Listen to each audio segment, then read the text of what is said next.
इसीलिए हरि गुरु की कृपा प्राप्त नहीं हो पाती, क्योंकि वो कर्ता स्वयं को मानता है।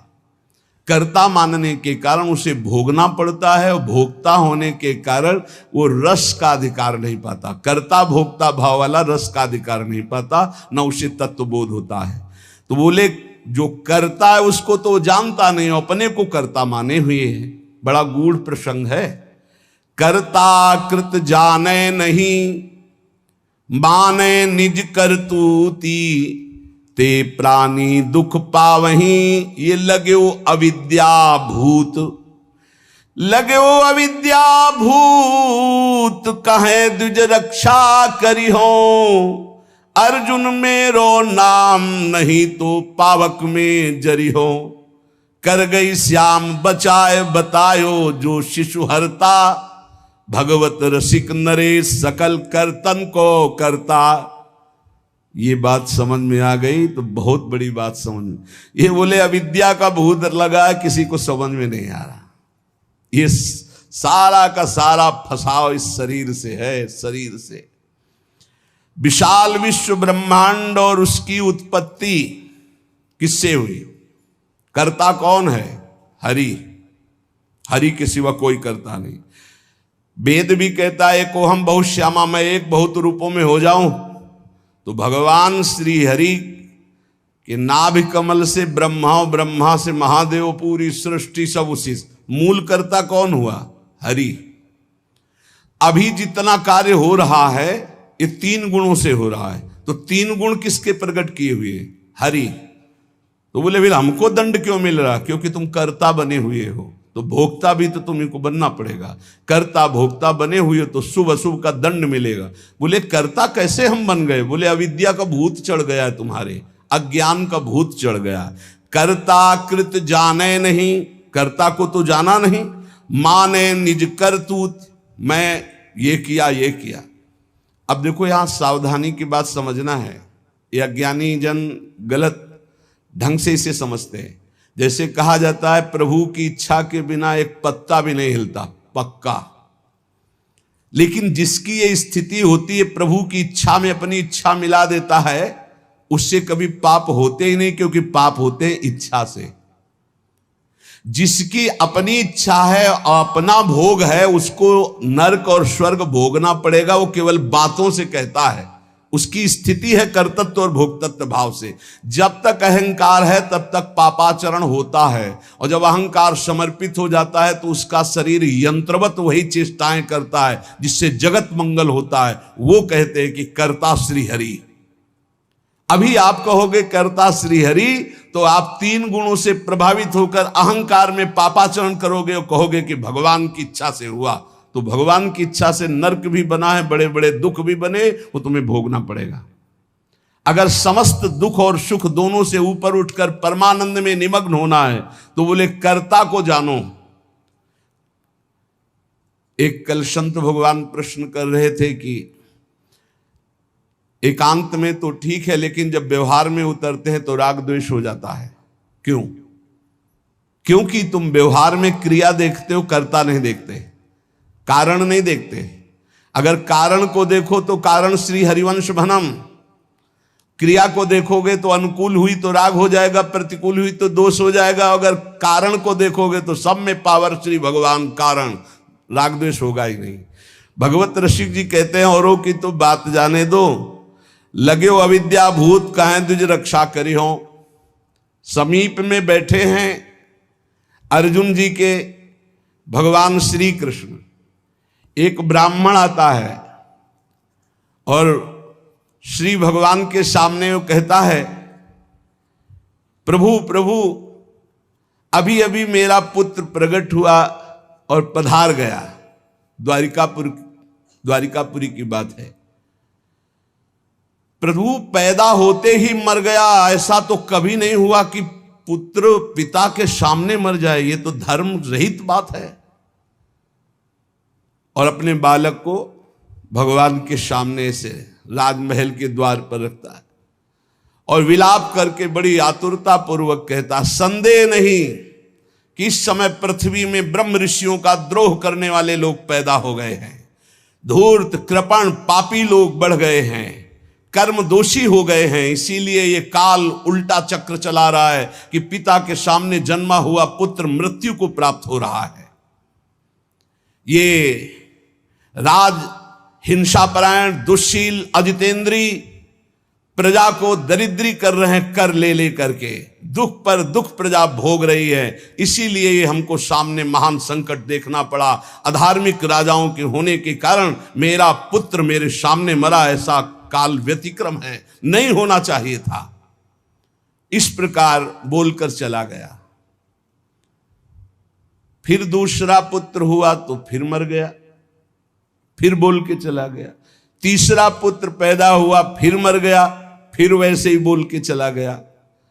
जब 9वें बालक के मरने पर वो वहां आया तो अर्जुन जी ने कहा, ब्राह्मण सुनो, इस निवास स्थान द्वारिका में ऐसा लगता है अब कोई धनुषधारी क्षत्रिय नहीं है। बार बार तुम यहां रोकर चले जाते और कोई नहीं बोलता कि मैं तुम्हारी रक्षा करूंगा। क्या है ये प्रजा पालन है? अरे जिनके राज्य में कोई ब्रह्म ऋषि दुखी हो जाए धन से, पुत्र से या किसी अन्य कारण से, तो उसका राज्य नष्ट हो जाता है। जहां साधु वैष्णव ब्रह्म ऋषि दुखी हो जाए। मैं समझता हूं इस समय तुम बड़े संकट में हो, बड़े दीन हो रहे हो क्योंकि तुम्हारे पुत्र मर रहे हैं। मैं प्रण करता हूं तुम्हारे पुत्र की रक्षा करूंगा।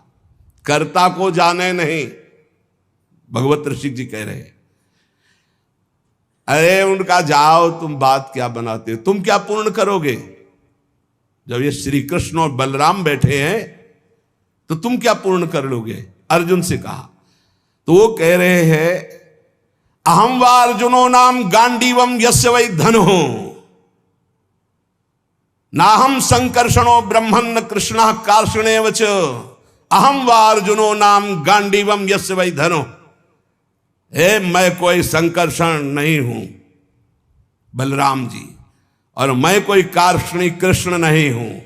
मैं गांडीव धनुषधारी अर्जुन हूं, जो बोलता हूं वही करके दिखाता हूं। यहां दो भाव निकलते हैं कि देखो भाई, मैं कोई कृष्ण बलराम तो हूं नहीं, उनका दास हूं। तो भगवान अपने प्रण को चाहे भुला दे, लेकिन दास के प्रण का निर्वाह करते, इसलिए मैं प्रण लेता हूं कि मैं तुम्हारे पुत्र की रक्षा करूंगा। और एक भाव ये होता है कि मैं कोई कृष्ण बलराम नहीं हूं, मैं गांडीव धनुषधारी अर्जुन हूं, जो प्रण लेता हूं उसे पूर्ण करता हूं। ब्राह्मण ने कहा, कैसी बड़बड़ करके बातें कर रहे हो? संकर्षणो वासुदेवा प्रद्युम्नो धन्विनाम वरः अनिरुद्धो अप्रतिरथो न त्रातुम शक्नुवन्ति यत् तत्कथम नु भवान कर्म दुष्कर्म जगदीश्वरै चिकीर्षसि त्वं बालिष्यात् तन्न सद्दम्हे वयम। अरे जहां बलराम जी विराजमान, हल मुसलधारी सुदर्शन चक्रधारी श्री कृष्ण प्रद्युम्न अनिरुद्ध, ये अतिरथी महावीर, जब ये जगदीश्वर हमारे पुत्र की रक्षा नहीं कर सके तो तू क्या ये बालकों की मूर्खता जैसी बात करते हो? अर्जुन से कहा। अर्जुन ने कहा, फिर कहता हूं मैं गांडीव धनुषधारी अर्जुन हूं। ब्राह्मण देवता, यदि मैंने तुम्हारे पुत्र की रक्षा नहीं की तो चिता लगाकर तुम्हारे सामने भस्म हो जाऊंगा। मेरे बल पौरुष का तिरस्कार मत करो।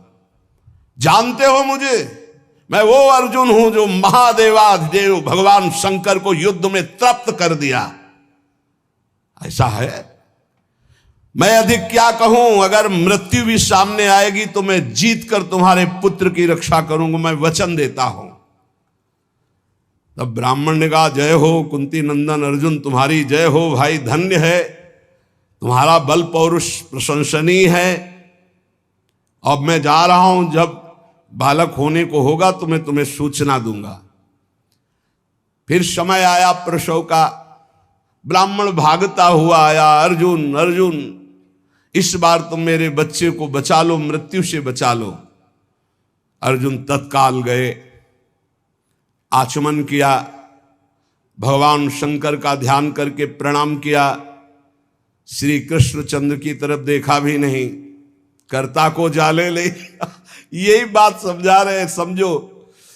और दिव्यास्त्र का स्मरण किया और गांडीव पर प्रत्यंचा चढ़ाई और ऐसा बाणों का हाहाकार मचा दिया कि वायु भी प्रवेश करेगी प्रसव गृह में तो अर्जुन की आज्ञा से प्रवेश करेगी। दिव्यास्त्रों से पूरा बांध दिया, मंत्र से अभिमंत्रित करके प्रसव गृह को चारों ओर से घेर दिया, ऊपर नीचे दाएं बाएं ऐसा पिंजड़ा और दिव्य मंत्रों के द्वारा। पहले तो कम से कम बालक पैदा होकर के रोता फिर मर जाता था, अब पैदा हुआ ना तो सौ मिला ना आवाज सुनाई दी, गायब हो गया। पहले तो कम से कम लाश तो मिलती थी, रोता तो था फिर मर जाता था।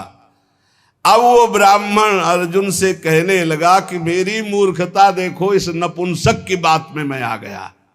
हाँ, अरे जहां श्री कृष्ण और बलराम नहीं रक्षा कर पाए, इसकी डींग भरी बातों पर मैंने विश्वास कर लिया।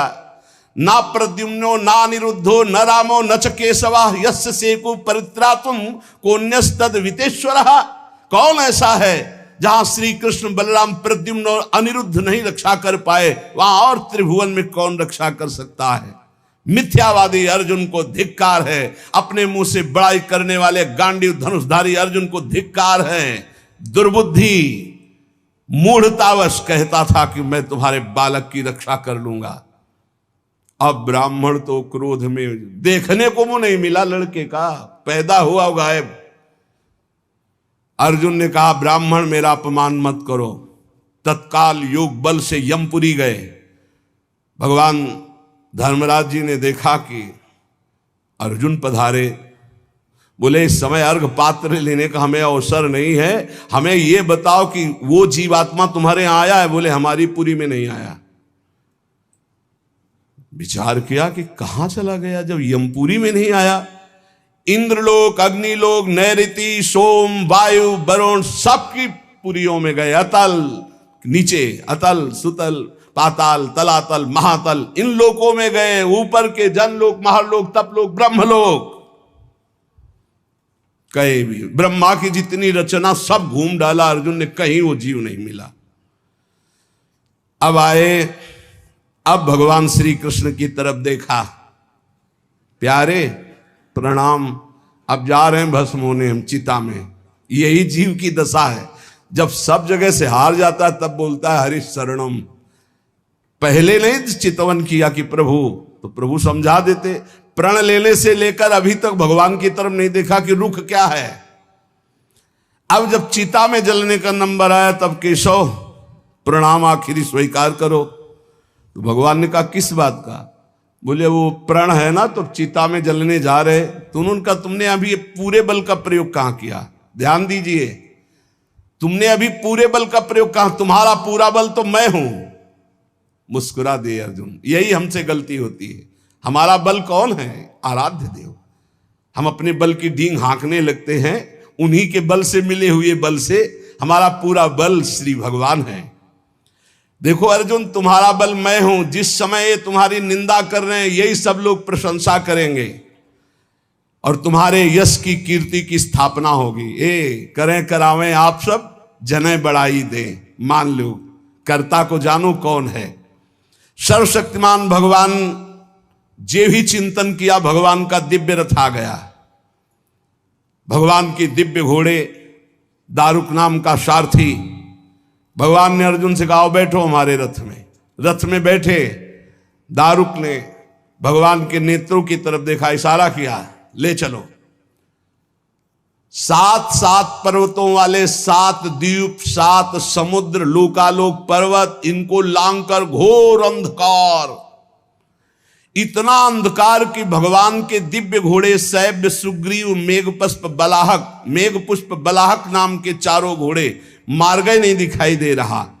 तब योगेश्वरों के भी परमेश्वर भगवान श्री कृष्ण ने जब घोड़ों की दशा देखी तो सुदर्शन चक्र का स्मरण किया। हजार हजार सूर्यों जैसा एक साथ तेज प्रकाशित करने वाले भगवान की दिव्य पार्षद सुदर्शन जी आगे चल रहे हैं घोर अंधकार में। सुदर्शन चक्र से ज्योति ऐसी प्रकट हो रही कि सब अंधकार नष्ट होता जा रहा, प्रकाश। ऐसे भगवान के सेवक हैं। ऐसे भगवान के दास हैं। सुदर्शन चक्र के द्वारा बतलाए हुए मार्ग से चलकर अंधकार की अंतिम सीमा में पहुंचे।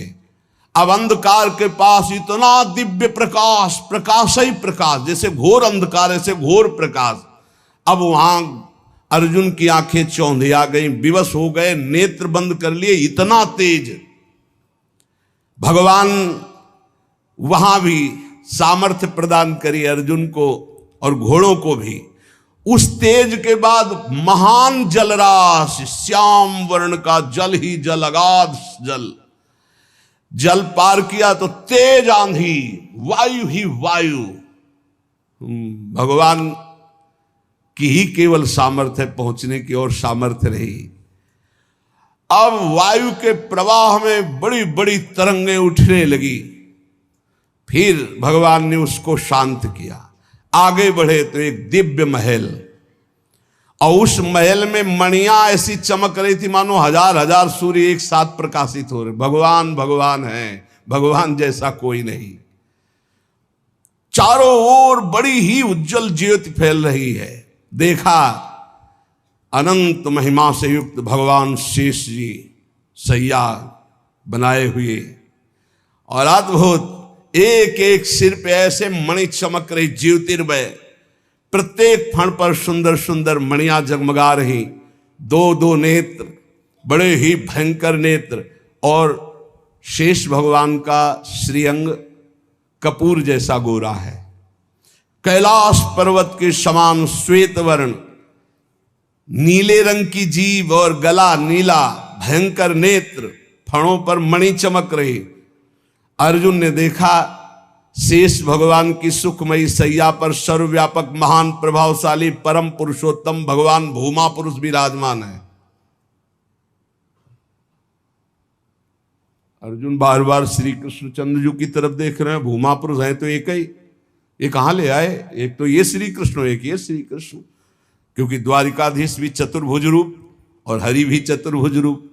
शरीर की कांति वर्षाकालीन मेघ के समान श्याम रंग, अत्यंत सुंदर पीतांबर धारण की, मुख पर प्रसन्नता, कमल जैसे नेत्र, बहुमूल्य मणियों जटित मुकुट, कुंडल कांति, घुंघराली अलकावली, लंबी लंबी सुंदर भुजाएं, कौस्तुभ मणि, वक्षा स्थल में श्रीवत्स का चिन्ह, घुटनों तक माला। वही श्रृंगार जैसा द्वारिकाधीश का, वैसा ही प्रभु का श्रृंगार। अर्जुन ने देखा नंद सुनंद जय विजय ये सब पार्षद मूर्तिमान होकर पुष्टि श्री कीर्ति अजा, ये चारों दिव्य शक्तियां, रिद्धियां निधियां लोकपाल, ये सब वहां हाथ जोड़े खड़े हैं। वो भगवान श्री कृष्ण भी प्रणाम कर रहे हैं। तो अर्जुन देख रहे हैं कि ये है क्या लीला, अपने आप को अपने आप से, और कह रहे प्रणाम करो, ये अनंत महिमाशाली भूमा पुरुष भगवान है। अर्जुन भयभीत हो गए कि एक तो ये मेरे सखा श्री कृष्ण, दूसरे ये भूमा पुरुष। श्री कृष्ण ने फिर प्रणाम किया और हाथ जोड़कर कहा कि हे भूमा पुरुष, आप कृपा करके आदेश कीजिए। गंभीर वाणी में बोले, हे अर्जुन और हे श्री कृष्ण, तुम दोनों को देखने के लिए मैंने उन पुत्रों का अपहरण किया, मैंने अपने पास मंगाया। तुम मेरे ही अंश से प्रकट हुए हो और धर्म की रक्षा के लिए पृथ्वी पर अवतार ग्रहण किया। पृथ्वी के भार से दैत्यों का संहार कर चुके हो। अब तुम्हें लौटकर हमारे ही स्वरूप में फिर विलीन होना है। तुम पूर्ण काम सर्वश्रेष्ठ हो। जाओ, अभी कुछ कार्य बकाया है, लोक संग्रह के लिए वो कार्य करके पुनः मेरे पास आ जाओ। भगवान श्री कृष्ण भी हाथ जोड़े खड़े, अर्जुन भी खड़े हैं। अति विचित्र भगवंत गति, बड़े बड़े ख्याली। अर्जुन के होश उड़ गए, नए भूमा पुरुष कौन हो गए भाई? ये परम पुरुष तो हमारे सामने खड़े हैं, यही है, यही। अगर ये अपने रहस्य को न बतावे तो कोई, इनका एक नाम है अनंत, कोई अंत ही नहीं पा सकता है। अर्जुन और श्री कृष्ण को आदेश किया, सर झुकाकर। अर्जुन देखते जा रहे, सर झुकाकर भगवान कह रहे जो आज्ञा। फिर वो सब बालक वापस कर दिए। उन बालकों के लिए वैसे ही मार्ग से फिर द्वारिका में लौट के आए, और बालक अपनी अपनी आयु के अनुसार बड़े भी हो गए थे। वैसी आकृति रूप, क्योंकि पहचान लें श्री कृष्ण अर्जुन ने उनको समर्पित किया। अर्जुन के आश्चर्य की सीमा न रही। तब उन्होंने अनुभव किया और भगवान से कहा, प्रभु मुझे पता चल गया। बोले क्या? बोले पूरे जगत में जिसके बुद्धि बल, ज्ञान बल, पौरुष बल जो कुछ भी है वो हे श्री कृष्ण केवल आपकी कृपा से है, ये मुझे पता चल गया। यही पता चलना है। इसीलिए रोज सत्संग सुनो। एक बार सुनने से काम नहीं चलेगा। गीता सुनने के बाद क्या कहा था? नष्टो मोहा स्मृति लब्धा। फिर क्या हो गया? फिर मोह। ये हवा है, आंधी है, कभी भी गंदा कर सकती बुद्धि को। देखो अर्जुन जी ने गीता सुनने के बाद कहा था नष्टो मोहा स्मृति लब्ध। फिर मोह हो गया। मोह माने अज्ञान। फिर कहने लगे कि मैं कोई श्री कृष्ण बलराम हूं। आज फिर बोल रहे हैं आप। इसीलिए निरंतर भजन और सत्संग के लिए महापुरुष जन कहते हैं, जिससे हमारी बुद्धि रोज पावन होती रहे। जैसे पोछा लगा दिया सोनी लगाने के बाद और दरवाजा खुला छोड़ दिया तो फिर गंदा होने की संभावना। इस समय हर इंद्रियों को शासन में रखते हुए नाम जप करते हुए ये परम पद तब प्राप्त होता है। तो इसलिए भगवत रसिक जी कह रहे हैं कि कर्ता कृत जाने नहीं, माने निज करतूति, ते प्राणी दुख पावहीं, लगो अविद्या भूत। ये बहुत जल्दीबाजी में फिर सब बिगड़ जाता है। धैर्य पूर्वक भगवान का आश्रय लेकर नाम जप में लगो। इसी से परम मंगल होता है, इसी से परम लाभ होता है। क्योंकि भगवान शंकर भी जिनका चरणोदक माथे पे धारण किए हुए हैं वो भगवान श्री हरि हैं। एक बार सरस्वती नदी के तट पर ब्रह्म ऋषि जन यज्ञ कर रहे थे। तो उसमें सब ऋषियों ने कहा कि यद्यपि भगवान ही सब रूपों में है, पर भगवान के किस रूप को सर्वश्रेष्ठ मानकर आश्रय लिया जाए और अग्र पूजा की जाए यज्ञ में। भगवान के सब रूप हैं, हमें कोई संशय नहीं। तो उनका प्रगट रूप की महिमा प्रकाशित करने के लिए किसी ब्रह्म ऋषि को परीक्षा लेनी होगी त्रिभुवन के तीनों बड़े ईश्वरों की, हरि, देवाधिदेव महादेव, ब्रह्मा। तो ब्रह्मा पुत्र भृगु जी खड़े हुए। उन्होंने कहा परीक्षा तो हम ले लेंगे, निर्णय आप कर देना। सब ऋषियों की वंदना करके भृगु जी गए और ब्रह्मा जी के सामने ऐसे खड़े हो गए। ब्रह्मा जी ने देखा कि पुत्र है पर अभद्र व्यवहार। महापुरुषों के सामने ऐसे नहीं खड़ा हो जाता, नहीं सारे पुण्य नष्ट हो जाते हैं। ये जो संत महात्मा गुरुजन भगवत विग्रह उनके सामने ऐसे नहीं, कभी मंदिर में ऐसे नहीं, कभी गुरु जी के सामने ऐसे, कभी संतों के सामने ऐसे नहीं। वो अभद्र मंगलकारी आचरण वाले लोग होते हैं जिनको ज्ञान नहीं। ऐसे खड़े होना, हाथ बांध कर खड़े हो नहीं, हाथ जोड़कर खड़े हो या सौम्य मुद्रा में खड़े हो। अगर वो सामने से निकल रहे तो नेत्रे झुका दो, केवल इतना ही कर दो। अभिमान में अगर बहुत भरे हो तो थोड़ा नेत्रे झुका दो, ना हाथ जोड़ो। चलो तुम्हारा अगर घट जाता है हाथ जोड़ने से तो ऐसे कर लो। तो ब्रह्मा जी के सामने गए, बस ऐसे ऐसे खड़े हो। क्रोध आया कि इतना बड़ा ऋषि होकर और ऐसा अभद्र व्यवहार करता है। पर फिर एकदम भ्रकुटी तो चढ़ी, गुस्सा तो आया, पर शांत हो गए। है तो मेरा ही बेटा, भृगु जी ब्रह्मा जी की तो पुत्र है। ब्रह्मा जी शांत हुए, भृगु जी कुछ नहीं बोले, चले गए। जब कैलाश पहुंचे तो देवादिदेव जी ने कहा आओ आओ ब्रह्म ऋषि श्रेष्ठ, आओ तुम्हारा स्वागत है। बोले मुंडों की माला धारण करते हो, चिता की राख लगाते हो और हम तुम्हारे गले लगेंगे। अरे उन्होंने कहा हम तुम्हें ब्रह्म ऋषि मान के स्वागत करें, तुमने ऐसे समझा क्या उठाया त्रिशूल? भगवान शिव ने कहा तुमने ऐसे समझा क्या कि हम तुम्हारा आदर कर रहे हैं ब्रह्म ऋषि मानकर को तुम जो है अवहेलना कर रहे हो। आप मुंडों की माला पहनते हो, चिता की भस्म लगाते हो, कहते हो आओ तुम्हारे गले लग जाएंगे। महादेव जी ने उठाया त्रिशूल, रोक, तो भृगु जी चल दिए वहां से। और भगवान श्री हरि के धाम पहुंचे वैकुंठ में। लक्ष्मी जी चरण चाप रही थी, अर्ध निमीलित नेत्र में परमानंद में डूबे हुए भगवान गए, सीधे एक लात मारी छाती पे। लक्ष्मी जी तो आश्चर्यचकित हो गई, तभी कहा कि भीख मंगाऊंगी ब्राह्मणों, तुम हमारे प्रीतम के लात मारा ना।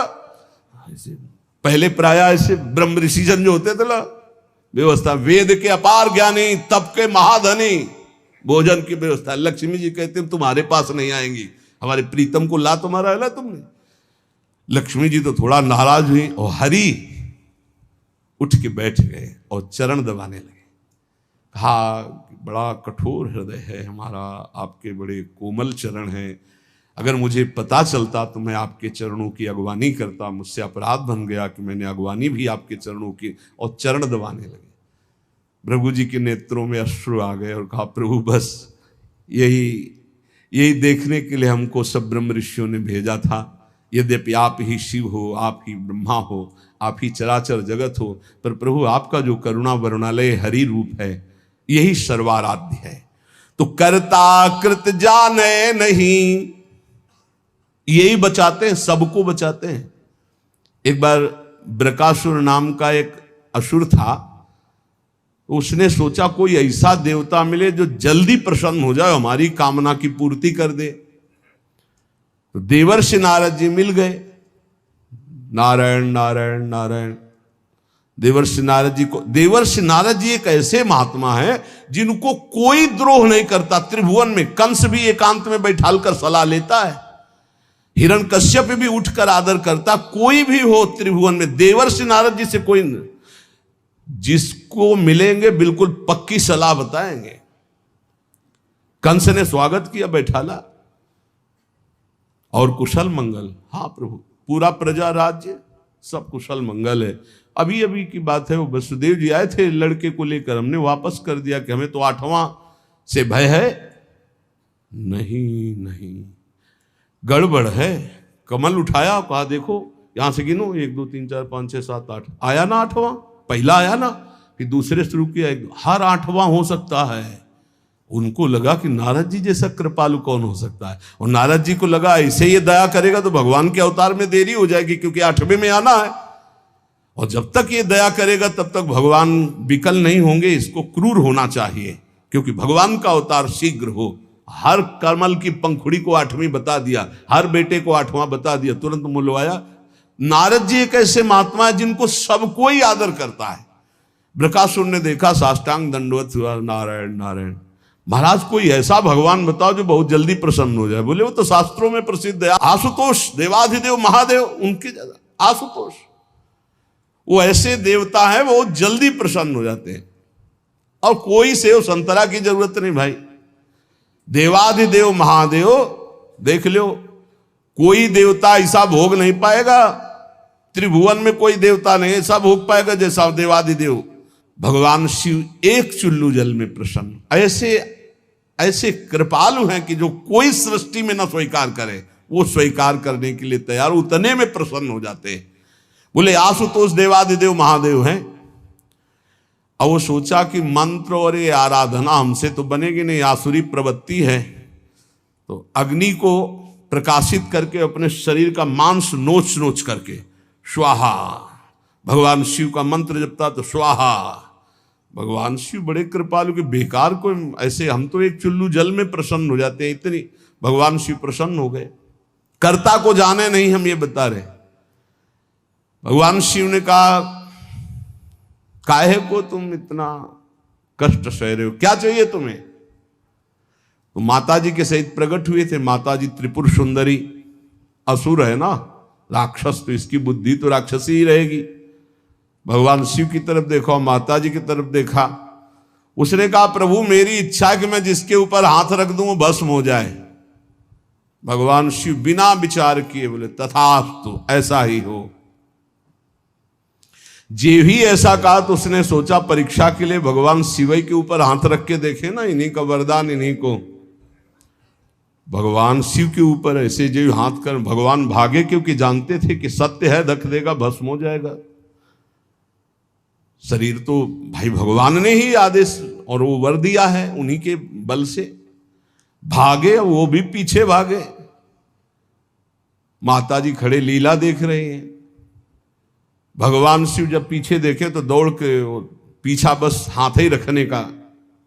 भगवान ने कहा कहां तक भागेंगे? तो कर्ता को याद किया। कर्ता कौन है? हरि। हरि को याद किया। जो ही याद किया तो आ गए ब्रह्मचारी के रूप में, और भगवान शंकर से इशारा किया चैन की सांस लो, अभी इसका हिसाब करते हैं। नजदीक गए, बोले प्रणाम बृकासुर जी। इतना प्यार से विश्व में कोई नहीं बोला था, वो तो असुर था। प्रणाम बृकासुर, अमृतमय वचन और ऐसा आकर्षण और ऐसे कमल नयन और ऐसी चितवन को खड़ा हो गया।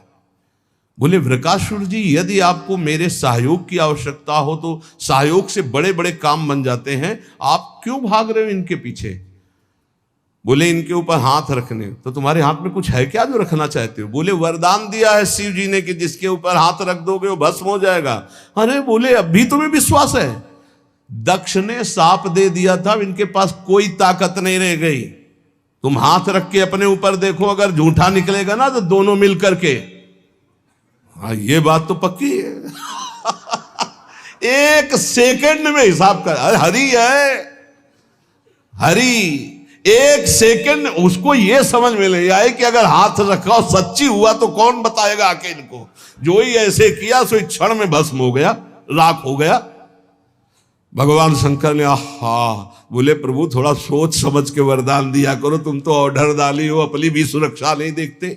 भगवत रसिक जी कह रहे कर्ता कृत जाने नहीं, माने निज करतूती, ते प्राणी दुख पावही, लगो अविद्या भूत, लगो अविद्या भूत कहें द्विज रक्षा करी हो। अर्जुन मेरो नाम नहीं, पावक में जरी हो। कर गही श्याम बचाए, बतायो जो शिशु हरता, भगवत रसिक नरेश सकल करतन को करता। इसलिए एकमात्र भगवान की शरण में हो जाओ, जितने कर्म कर रहे हो वो प्रभु को समर्पित कर दो। और रोज एक बार हमारी प्रार्थना है, ये सब याद नहीं कर पाएंगे पर सत्संगी हो इसलिए याद करना, मरना है। ये बात हमारी पक्का मान लो, ये हम बहुत बड़ा मंत्र बता रहे हैं। अगर ये एक बार 24 घंटे में एकांत में सोचोगे कि यार मरना है, सब कुछ छूटेगा, जाना है, तो आपका भजन बनने लगेगा, आप कुछ कमाई कर लोगे। अगर ये भूल गए कि मरना है तो मनमानी पापाचरण होता है। मौज लो, जो होगा देखा जाएगा। नहीं, तुम देखने लायक नहीं रहोगे। तुम क्या जानते हो जब कर्मों का फल आता है तो भोगना कैसा होता है? नहीं, तुम्हें पता नहीं। इसलिए आनंद में जीवन व्यतीत करने के लिए यावत स्वस्थमिदम कलेवरम यावत च दूरे जरा। आज शरीर स्वस्थ है तो ऐसा उपाय कर लो कि आपका मन निरंतर नाम जप में लग जाए, बस जीत जाओगे।